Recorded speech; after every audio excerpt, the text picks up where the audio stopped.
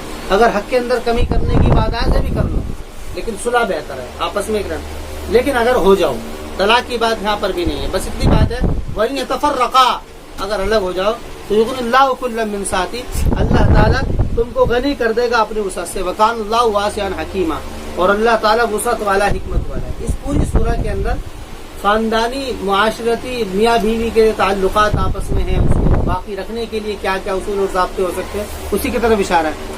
آگے فرما رہے ہیں کہ یہ تم خیال کیوں کرتے ہو کہ جی ہمیں کچھ بھی نہیں ملے گا، ہم تو بے گھر ہو جائیں گے، بے در ہو جائیں گے. اللہ پر بھروسہ کرو تم، اور اللہ ہی کے لیے ہے جو کچھ زمین آسمان میں اور زمین میں ہے. لیکن شرط یہ ہے کہ کسی کے اوپر ظلم مت کرو. اگر ظلمن یہ کام کیا ہوگا، بیوی نے شوہر کے اوپر ظلم کر کر کے الگ ہوئی ہوگی، یا شوہر نے بیوی کے اوپر ظلم کر کر کے اس کو الگ کر دیا ہوگا، تو پھر اللہ تعالیٰ کا ظلم کی وجہ سے عذاب ہے. لیکن اگر ظلم نہیں کیا ہے، بس یہ مطالبات تھے جو پورے نہیں ہو رہے، جیسے کہ اس کا ایک بیوی رکھنا، یا یہ جو خرچ یہ نہیں ہو رہے.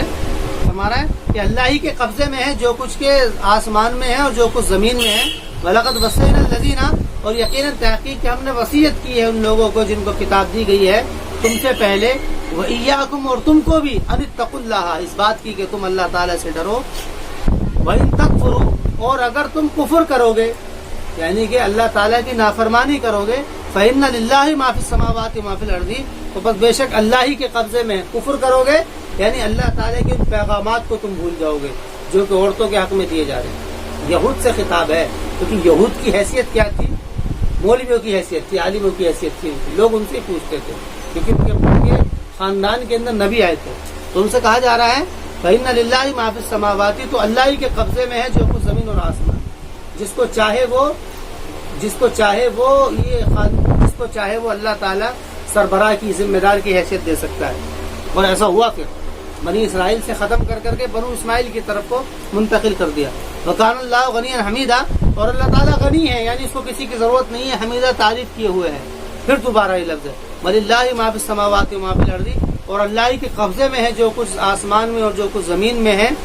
یہ تاکیدن ہے یہ لفظ، یعنی کہ اللہ سے ہی ڈرو. وَكَفَىٰ بِاللَّهِ وَكِيلًا، اور اللہ تعالیٰ کافی ہے کارساز. وکیل کے بارے میں آیا تھا. وکیل 3 معنوں میں استعمال ہوتا ہے، نگراں کے معنی میں، محافظ کے معنی میں، اور ذمہ دار کے معنی میں. اب اگر یہ علا کے صلہ کے ساتھ میں آتا ہے تو نگراں اور اس کے معنی میں آتا ہے، اور اگر بغیر اس کے آتا ہے تو محافظ کے معنی میں آتا ہے. وَكَفَىٰ بِاللَّهِ وَكِيلًا، اور اللہ تعالیٰ محافظ ہے، یعنی اللہ تعالیٰ سب جانتا ہے. إِن يَشَأْ يُذْهِبْكُمْ أَيُّهَا النَّاسُ، اگر چاہے تو اللہ تعالیٰ تم کو لے جائے اور لے آئے دوسروں کو. يَشَأْ يُذْهِبْكُمْ، اگر اللہ چاہے تو تم کو لے جائے، یعنی یہاں سے یہود سے بات کہی جا رہی ہے کہ اللہ تعالیٰ چاہے تو تمہاری حیثیت ختم کر سکتا ہے. وَيَأْتِي بِآخِرِينَ، وَكَانَ اللَّهُ، یہود سے بات کر کر کے مومنین کی طرف اشارہ ہے، یعنی کہ تم ایسا مت کر دینا کہ تم بھی اس قرآن کی تعلیمات کو، جو کہ اخلاقی طور سے حقوق سے متعلق جو تعلیمات قرآن نے دی ہے اور عورتوں سے متعلق، تم اس کو ختم کر دو. ایسا مت کر دینا. کیوں؟ کیونکہ اللہ تعالیٰ اگر چاہے تو لے جا سکتا ہے، دوسری قوم کو لا سکتا ہے. وَكَانَ اللَّهُ عَلَىٰ ذَٰلِكَ قَدِيرًا، اور یہ ہوتا کیوں ہے؟ کسی کے حق کو ختم کرنا یہ ہوتا کیوں ہے؟ اس کی وجہ ذکر کی ہے. من کان یرید ثواب الدنیا، یہ دنیا کا لالچ ہوتا ہے کہ جو شخص یہ چاہتا ہے دنیا کے ثواب کو، بدلے کو، تو اللہ تعالیٰ کے پاس میں دنیا کا اجر ہے. والآخرت، اور آخرت کا. یہاں پر یہ عبارت محذوف ہے. پوری عبارت اس طریقے سے ہے من کان یرید ثواب الدنیا فعند اللہ ثواب الدنیا، ومن کان یرید ثواب الآخرت فعند اللہ ثواب الآخرہ. یہ اس طریقے سے پوری بات. یہ بلاغت کا ایک پہلو ہے کہ اگر ایک کلام سے بات واضح ہو جائے تو دوسری بات کو نہیں لاتے، اسی پر چھوڑ دیتے. کہ جو صاحب ذوق ہے وہ اس کو سمجھ لیتے ہیں. پوری عبارت ایسے ہے کہ جو شخص دنیا کا چاہتے ہیں اللہ کے پاس دنیا بھی ہے، اور جو شخص آخرت کو چاہتے ہیں اللہ کے پاس میں آخرت بھی ہے. والآخرتی، اس لیے ثواب الدنیا والآخرتی. وکان اللہ سمیعا بصیرا، اور اللہ تعالیٰ سننے والا ہے، دیکھنے والا. اللہ تعالیٰ سننے والا ہے، دیکھنے والا ہے، اس کو سب چیز کا علم ہے، اس بات کا کہ کیا کیا مسئلہ ہے. آگے جو ہے